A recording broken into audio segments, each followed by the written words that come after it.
December 12, 1845, Dallas County, Alabama. Midnight. The kind of midnight that swallows every sound except breath. The kind that makes a man believe the earth itself is listening. Where are you watching this from right now? What's the hour on your clock? Drop it below in the comments before we start. And don't forget to subscribe, because tonight's story is one history tried to bury. Rachel and Samuel. Two names whispered in cabins and carried in chains. Rachel, 26, skin dark as river silt, eyes sharpened by grief. Samuel, 29, broad shoulders scarred by the lash, his silence louder than any hymn. They were born into bondage, trained to bow, ordered to call cruelty duty. But they didn't bow forever. The Alabama air smelled of cotton dust and mule sweat. Morning bells rang before the sun rose, dragging men and women into fields where their blood salted the soil. The sky turned white with heat, then bruised with dusk, but the work never stopped. Overseers on horseback patrolled like hunters, leather whips coiled and ready. Rachel's fingers bled into the cotton she picked. She hid her cuts under cloth because blood slowed the count. Samuel's back bent beneath sacks heavy enough to snap bones. His breathing turned to steam in the winter cold. Every lash, every bruise, every scream carved names into their minds. Not the names of the enslaved, but of the 6 who owned them. John Calhoun, Richard Tate, Thomas White, Henry Fields, Matthew Crane, Silas Boyd. 6 men who thought pain could silence memory. 6 men who believed fear could bury rage. John Calhoun, who rode with a whip that split skin like paper, who smiled when Rachel's mother fell to the dirt. Richard Tate, who dragged Rachel's sister Mary into his house one night. Mary never came back. Thomas White, who laughed when Samuel's brother Elijah drowned in the Alabama River, chained at the ankles. Property lost. Henry Fields, who set dogs on men too slow to rise. Matthew Crane, who forced hymns from broken voices while he drank himself blind. Silas Boyd, who liked silence, who crushed teeth when people spoke without leave. Their names echoed like drums in Rachel's skull. Their names burned like coals in Samuel's chest. Rachel didn't cry. She just remembered. Samuel didn't speak. He just waited. The cabins smelled of smoke and damp wood. Food was corn mush, tasteless, sticking to the tongue like paste. Nights were filled with coughs, creaks, prayers whispered so quietly, even God strained to hear. Children huddled against mothers, thin arms wrapped around thinner waists. Men lay down broken, rising again before dawn. But Rachel's silence was not surrender. Samuel's stillness was not weakness. Beneath the surface, something grew, something sharper than a blade, hotter than fire. Because the chains weren't only for ankles. They could be for wrists, for doors, for masters. The barns weren't only for cotton. They could be for flames. December's air cut cold, but the soil still smelled of summer sweat. Every step Rachel took through the fields crunched with frost. Every breath Samuel exhaled turned white in the dark. They lived like shadows, but their shadows remembered. The overseers called it order. The masters called it law. But Rachel and Samuel knew the truth. It wasn't order. It wasn't law. It was theft, of life, of blood, of time. And one day they would steal it back. Rachel carried scars on her arms, thin white lines where whips had drawn maps of cruelty. Samuel carried deeper scars buried under muscle and silence. He was tall, but he made himself small. He was strong, but he moved slow, pretending weakness. No one feared him. That was their mistake. Rachel's voice had been sharp once before Mary was taken. Now it was quiet, words chosen like stones for throwing. Her laughter had vanished, but her memory sharpened. She remembered every smell, the leather of Calhoun's boots, the sour whiskey on Crane's breath, the iron tang of blood on Boyd's teeth. She remembered every sound, the crack of Tate's whip, the barking of Fields' dogs, the splash when Elijah disappeared underwater. And memory for Rachel was not passive. Memory was firewood, stacked, waiting, ready for flame. Samuel remembered too, the river's pull on his brother's chained body. The way the overseers laughed while he sank, the way White spit tobacco into the dirt and called it justice. Samuel never raised his voice after that. He let silence grow. Silence became his shield, his weapon. The cotton fields stretched endless, white as shrouds, rose like graves. The barns loomed heavy with bales. The cabins crouched low, smoke curling weak into the air. Alabama in 1845 was a prison without walls. But inside that prison, Rachel and Samuel walked like ghosts preparing to become fire. They watched. They waited. They learned the habits of their masters. Calhoun rode at dawn. Tate drank himself numb at dusk. White left his boots by the riverbank. Fields oiled his dog's chains after supper. Crane demanded hymns on Sundays. Boyd walked the barns at night, his lantern swinging, his silence louder than flame. Every detail mattered. Every detail stored. Rachel knew which chain links squeaked. Samuel knew which locks rusted. Rachel knew the barns were dry. Samuel knew where the oil was stored. They didn't speak of it. They didn't plan aloud. But their silence was not empty. It was full. Full of names. Full of fire. The others didn't notice at first. Too tired. Too broken. But some did. An old woman named Esther saw Rachel's eyes and whispered, "Child, don't." A boy named Josiah saw Samuel's hands and whispered, "Please." But Rachel and Samuel didn't answer. They carried too much memory to stop. Because this wasn't just for them, it was for Mary, for Elijah. For every name stolen, one for every lash, one for every scream, one for every night without sleep. The Alabama sky held stars sharp as nails. The wind carried smells of smoke, mule sweat, iron, and blood. The earth was heavy with secrets. And in the silence, Rachel and Samuel grew ready. Before Rachel carried fire in her chest, she carried loss in her hands. Before Samuel carried chains for others, he carried grief for one. Rachel was born in 1819, on the same soil she would one day set aflame. Her mother's name was Sarah. Her sister's name was Mary. Sarah taught her to braid corn husks, to hum low songs so soft they passed for breathing. Mary taught her to run barefoot across the red dirt, laughing like the sky was wide enough to hold their dreams. But laughter didn't survive long in Alabama. When Rachel was 12, she saw her first auction. Men stood on blocks like animals, mouths pried open to show teeth, arms pinched to prove muscle. Women were forced to turn, to smile, to look useful. Sarah held Rachel's hand so tight the bones hurt. Mary, only 10, whispered, "We will never be there." 2 years later, Mary was gone. Richard Tate wanted her. He took her to the house, said it was for service. But service meant silence. Service meant screams muffled behind walls. Rachel waited that night, ear pressed to the cabin door, praying Mary would return. She never did. Rachel remembered the sound of the latch closing. She remembered the way the cabin smelled of ash and fear. She remembered silence swallowing her sister's name. Rachel didn't cry. She just remembered. Samuel's story began by the river. Born in 1816, his brother Elijah was older by 3 years. Elijah carried him on his shoulders when the overseer wasn't looking. Elijah whispered songs of freedom, songs Samuel never forgot. In 1838, Elijah tried to run. The river was wide, swollen with rain, but Elijah was strong. They caught him at the bank. They chained his ankles and wrists, said they'd teach him. Samuel begged. He fell to the dirt. He kissed boots. But Thomas White only spat tobacco and said, "Property lost is no property at all."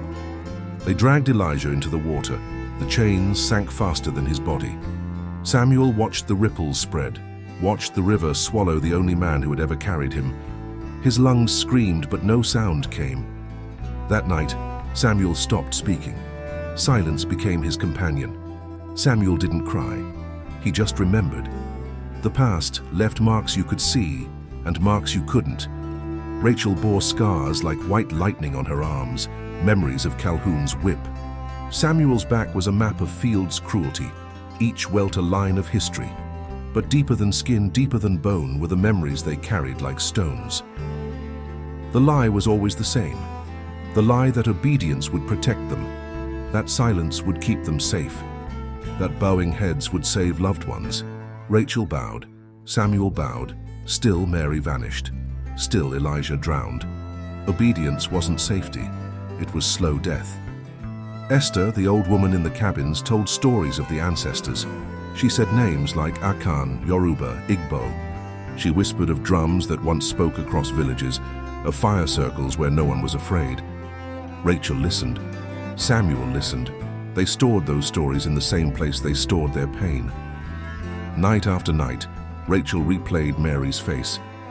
Night after night, Samuel replayed Elijah's last breath. Their grief was fuel, their silence was tinder. By 1845, the wounds had aged, but they had not healed. They never healed. They became sharper. They became weapons. Rachel remembered Mary every time Tate's boots struck the porch. Rachel remembered Sarah every time Calhoun's whip cracked. Samuel remembered Elijah every time White spat into the dirt.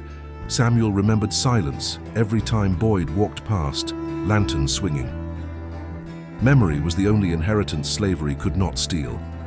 Memory was their rebellion. One night, Rachel whispered to herself, "One for Mary."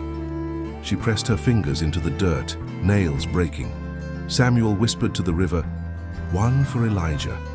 His voice was hoarse from years of silence, but the words came out like stone. Not loud, not shouted, but real. The past did not let them go. The past pressed on their chests, pulled their shoulders down, bent their backs in the fields. The past bled into every cotton boll, into every sack, into every prayer left unanswered. But the past also sharpened them. Every whip stroke turned into rhythm. Every scream turned into vow. Every name became a drumbeat. Mary, Elijah, Sarah. Mary, Elijah, Sarah. They called it history, but Rachel and Samuel called it memory. And memory was not passive. Memory was a weapon waiting to be used. The winter of 1845 bit harder than usual. Frost clung to the cabins. Breath turned white in the night air. The soil cracked underfoot like old bones. Rachel's hands bled into cotton once again, the white stained red. The overseer laughed. Samuel's back bent beneath the sack, each step heavy, each breath sharp. Nothing new. Pain was not new. Hunger was not new, but what happened that December, it was new. It was Calhoun who struck Rachel's mother down. Sarah was too slow, her legs trembling, her breath shallow with age. The whip cracked and she fell into the dirt. Rachel ran forward, her hands reaching. The overseer blocked her, whip raised again. Sarah didn't move, didn't rise. The fields had never been so silent. Not because the work stopped, but because breath stopped. Sarah's breath. Rachel didn't cry. She just stared at the dirt where her mother lay, her chest rising once, then never again. That was the last gift the soil received from her mother. Silence. That night, Rachel sat in the cabin, her fists against her knees, nails carving crescents into her skin. The others whispered prayers. She didn't pray. She repeated one word, one name. Mary, over and over. Mary, then Sarah, over and over. The names became rhythm. Rhythm became vow. Samuel sat outside. The river nearby whispered its old memory, Elijah's death. He listened to it, the way water carried silence. Boyd's lantern passed by. Samuel didn't move. He sat like stone, eyes fixed on the black surface of the river. Inside, something cracked. Something broke. The final straw came with Matthew Crane's Sunday service. The masters forced hymns from broken throats. "Sing!" Crane barked, whiskey dripping from his chin. Rachel's voice cracked. Samuel's lips stayed sealed. The whip swung, cutting through air. It stopped a breath away from Samuel's face. Crane laughed. "This one's already dead," he said. No one saw Samuel's eyes in that moment. They were no longer eyes of a man beaten down. They were eyes of a man risen inside. He looked at Rachel. She looked at him. Nothing said. Everything spoken. The breaking point was not fire yet. It was silence turning into steel. That week, Samuel began to gather, not openly, quietly. A chain forgotten near the stables, a rusted lock from the shed, a length of rope left near the wagons. Small things, things no one noticed. Tools not meant for rebellion, tools meant for labor. The chain wasn't for ankles, it was for wrists. The lock wasn't for doors, it was for men. The rope wasn't for hauling, it was for binding. Rachel gathered too. Oil left in barrels, flint stones near the forge, torn cloth twisted into wicks. The barns were heavy with dry hay, hay that whispered of fire, hay that begged for flame. Each night Rachel and Samuel worked silently. Their bodies moved like they always did. Their backs bent, their voices absent, but their minds sharp, alive, burning. Others noticed just faintly. Esther, old and half blind, whispered to Rachel, "Child, don't bring death down on us. Josiah, the boy, clutched Samuel's arm and begged, "Please, please don't." But Rachel remembered Sarah, Samuel remembered Elijah. They remembered Mary, and memory does not forgive. The cabins filled with coughs and silence. The fields filled with cold wind. The barns filled with dry straw. And Rachel and Samuel filled with purpose. The Alabama night had never been so heavy. Not because of the frost, but because of what was coming. Rachel tied her hair back. Samuel oiled the chain. Their eyes met in the dark. No words, no prayer. Only memory. Only fire waiting to be born. The breaking point was past. There was no return. This wasn't survival anymore. This was reckoning. December 18th, 1845. Midnight. The wind is sharp. The soil is frozen. The stars burn cold above Alabama. The cabins breathe silence. The fields sleep under frost. But Rachel and Samuel do not sleep. They rise, they move. They carry chains not as prisoners but as hunters. The barns wait. The fire waits. The reckoning begins. John Calhoun. That was the first name. He slept in his house, whip hung by the door, boots polished by hands not his own. Samuel knew his habits. Knew when he drank, when he slept, when he locked the door. The lock was nothing. Rusted, weak. Samuel pushed. Rachel slipped inside, her shadow long on the wall.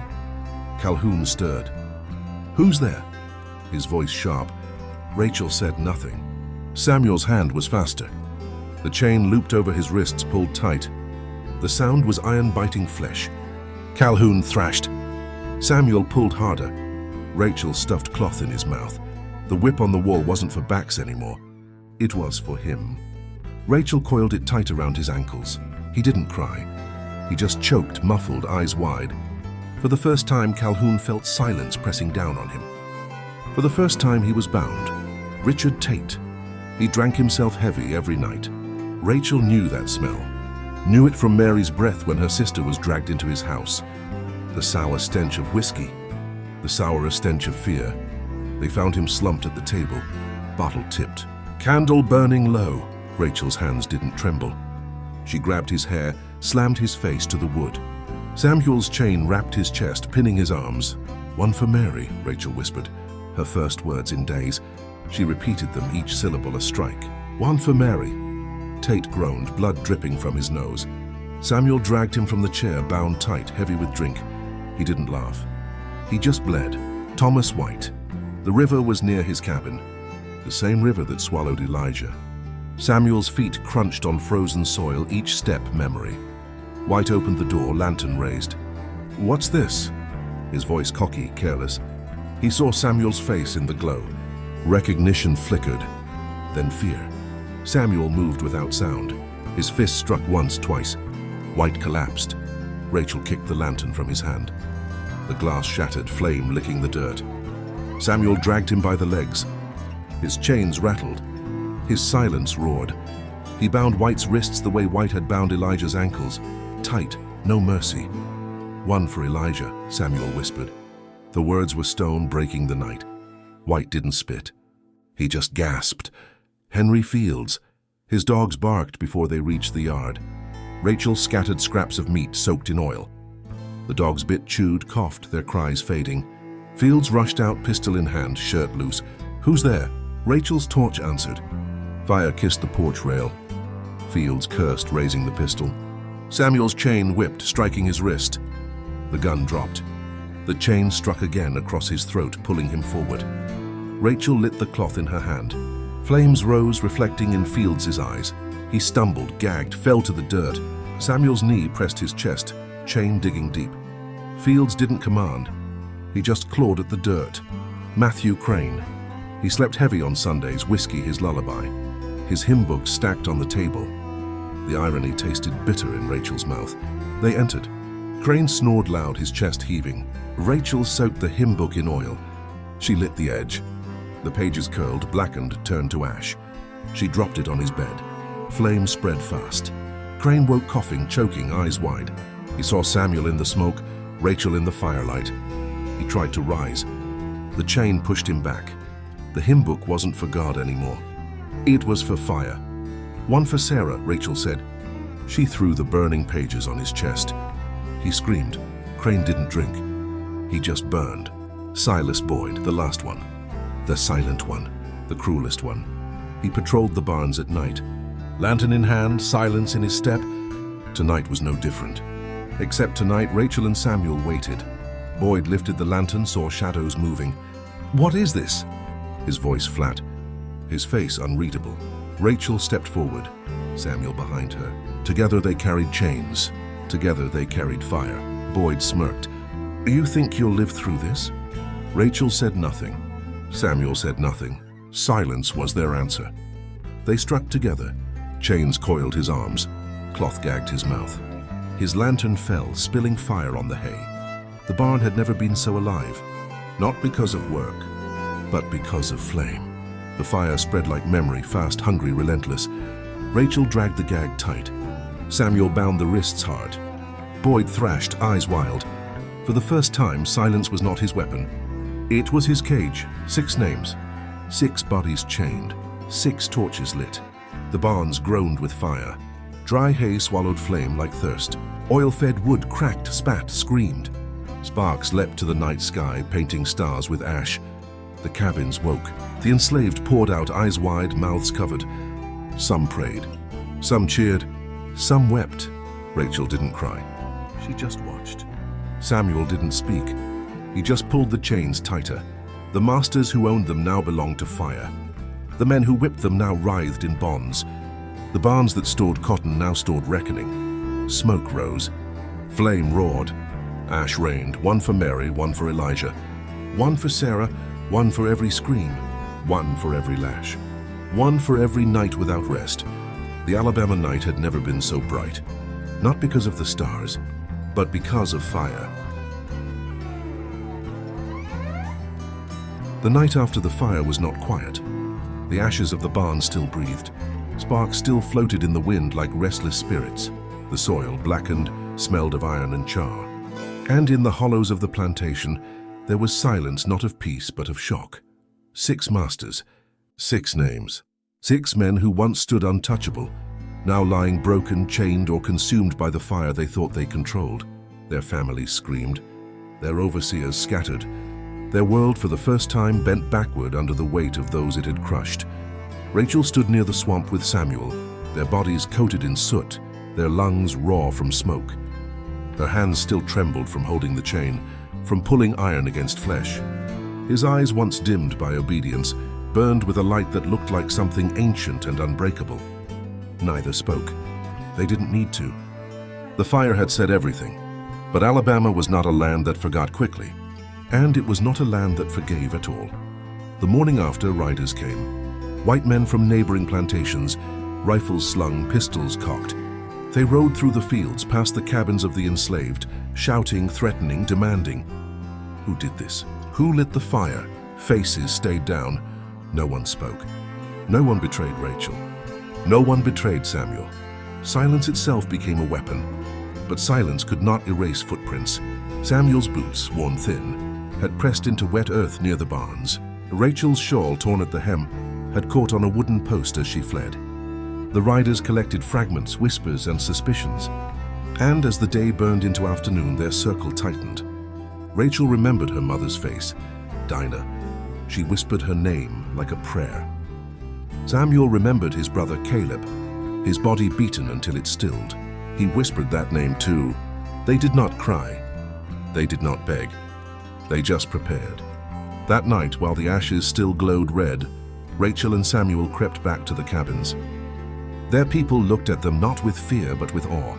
For once the chains had broken backward. For once the lash had been answered. For once blood had not flowed only one way. "Where will you go?" an old man asked them, voice cracked with age. Rachel lifted her chin. "As far as the fire carries us." Samuel's hand closed around a hatchet, its blade nicked and rusted. "Not far enough to forget," he added. But escape was not simple. Dogs were trained. Riders had maps. The swamp swallowed bodies as easily as they hid them. To flee was to vanish, to risk never being remembered. To stay was to be hunted, but to stand in defiance. Rachel and Samuel chose both. To run, but to leave behind echoes too loud to silence. On the 3rd day before dawn, the riders came again. They stormed the cabins, dragging men and women out by their hair, whipping them in the mud, demanding names. A child cried. A woman fainted. Still no one spoke. The loyalty of the enslaved to each other was forged in suffering deeper than any overseer could imagine. But someone broke. A boy no older than 12, his back already scarred, his belly already empty, his eyes too tired to carry more. They promised him food. They promised him mercy. And under the weight of fear, he whispered, "Rachel, Samuel." The riders mounted fast, torches raised, dogs unleashed. The swamp, thick with fog, became a battlefield of pursuit. Rachel and Samuel ran, bare feet slapping against wet ground, breath ragged, hearts wild. The cries of dogs split the night. The gunshots followed. The world became chase and survival. Samuel lifted Rachel when the mud pulled her down. Rachel dragged Samuel when his leg bled from a bullet that grazed his thigh. They leaned on each other, always moving, always together. The swamp swallowed them, but never enough. The riders knew the land too well. By dawn, they were cornered. A clearing, cypress trees above them, water up to their knees, dogs snapping at the edges, 6 riders fanning out, guns aimed steady. Rachel's chest heaved, but her eyes stayed calm. She held Samuel's hand tight. The fire inside her had not gone out. "Samuel," she whispered. "Yes, we make them remember." He nodded. He didn't cry. He just squeezed her hand tighter. The riders shouted, "Surrender now or die where you stand." Rachel raised her chin. "We already died," she said. "Long ago. What's left is only fire."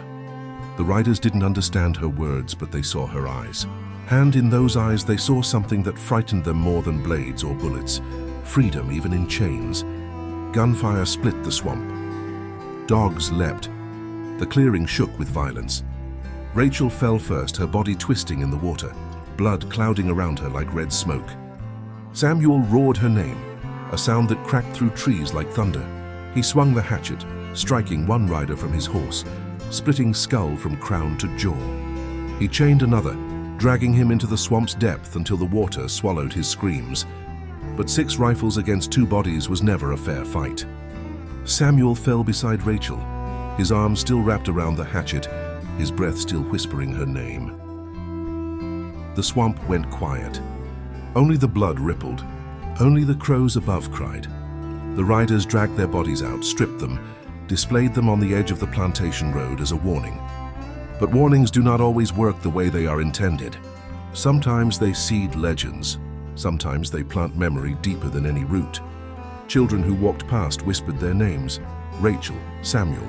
Mothers whispered too. Old men whispered at night. And the story grew.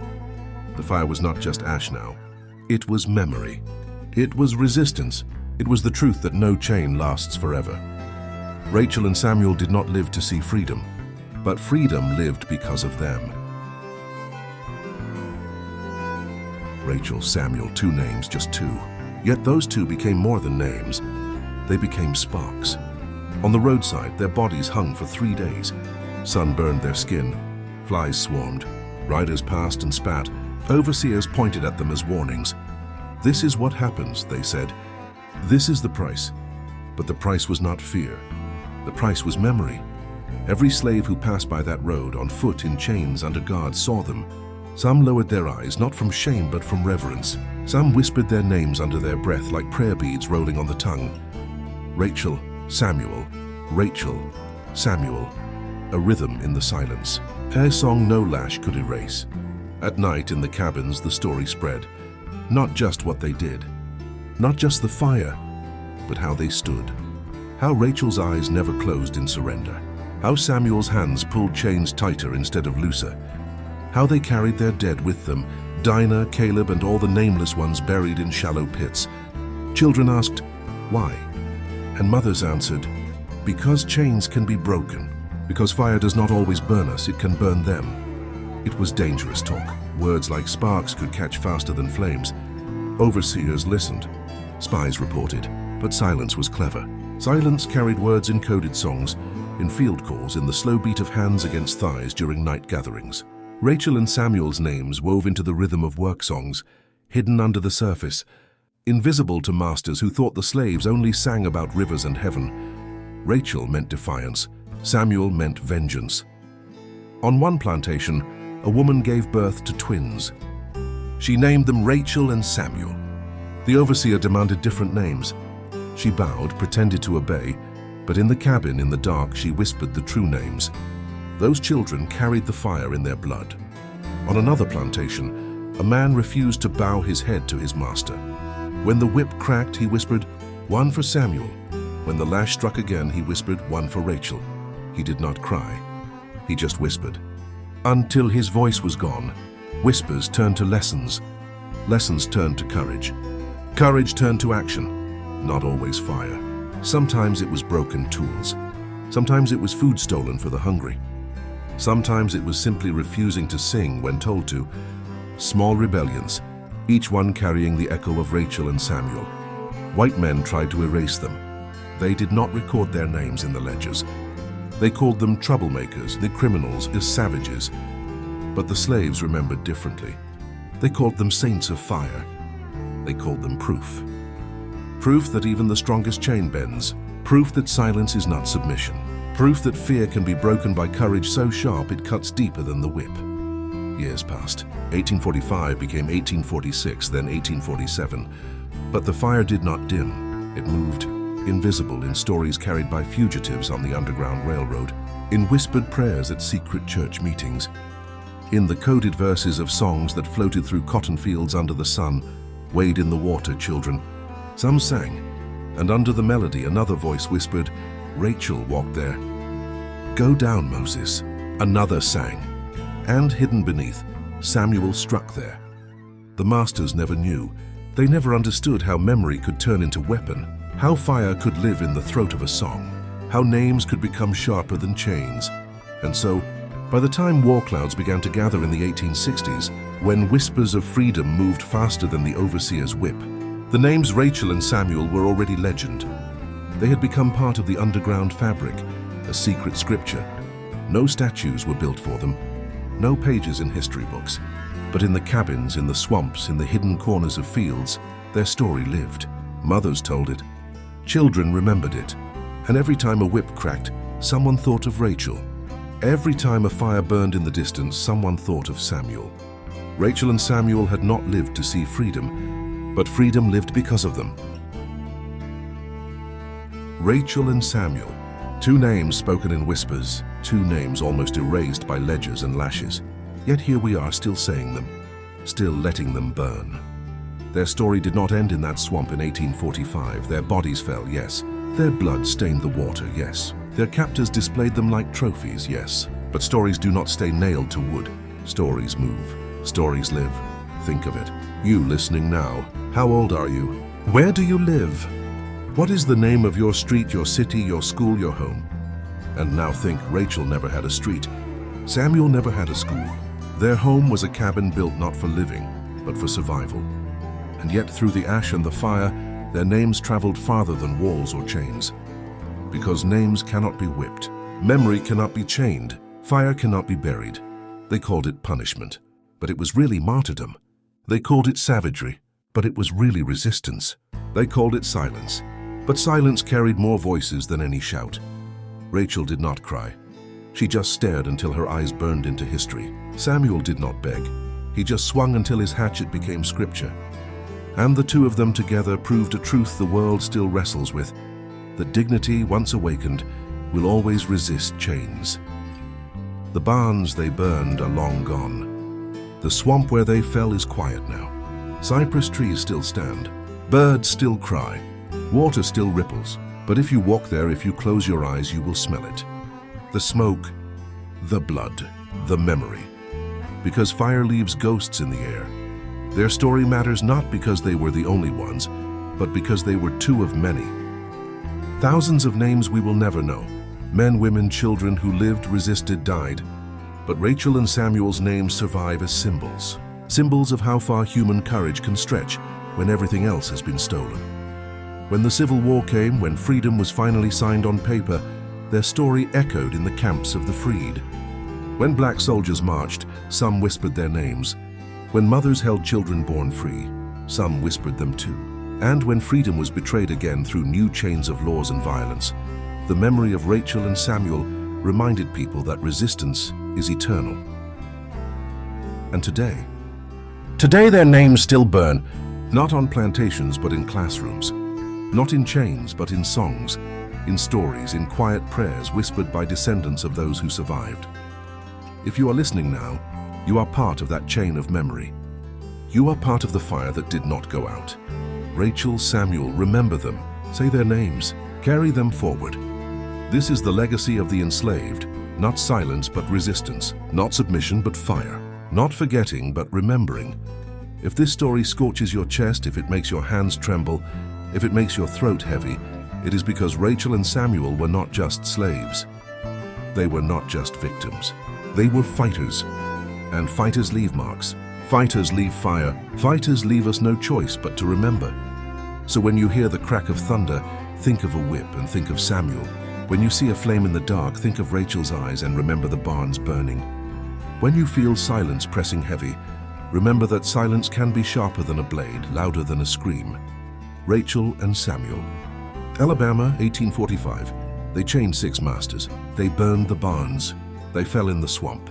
And still they rise in memory. If this story moves you, it's because fire never dies. It just waits for breath. Subscribe and share with those who carry memory. Because stories like this are not just history. They are warnings. They are prayers. They are fire as case closed.